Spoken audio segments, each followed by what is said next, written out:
Action.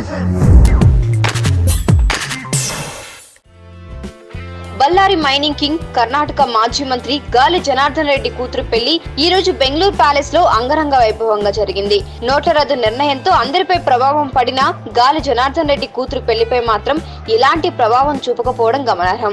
పెళ్లి శుభలేఖతోనే అందరినీ అవాక్కయ్యేలా చేసిన గాలి జనార్దన్ రెడ్డి కూతురు పెళ్లిలో ప్రతి ఘట్టాన్ని అత్యంత ఘనంగా చేయాలనుకుంటున్నారట. గాలి జనార్దన్ రెడ్డి కూతురు బ్రాహ్మణి పెళ్లి పీటలపై కూర్చునే సమయంలో ఆమె కట్టుకునే చీర దగ్గర నుంచి పెట్టుకునే ఆభరణాల దాకా అన్ని మామూలు ఖరీదైనవి కావట. ఆమె కట్టుకునే చీర 17 కోట్ల రూపాయలట. ఓ ప్రముఖ ఫ్యాషన్ డిజైనర్ తో ఎన్నో రోజులుగా ఈ చీరను తయారు చేయించారట. అంతేకాదు ఆమె ధరించిన నగల ఖరీదు ఇంతవరకు ఏ వధువు పెట్టుకోలేదేమో. దాదాపు 90 కోట్ల రూపాయల విలువైన ఆభరణాలు ఆమె ధరించింది. మీకు ఈ వీడియో నచ్చితే ఒక లైక్ కొట్టండి, లేకపోతే కామెంట్ చేయండి. బట్ సబ్స్క్రైబ్ చేయడం మర్చిపోకండి.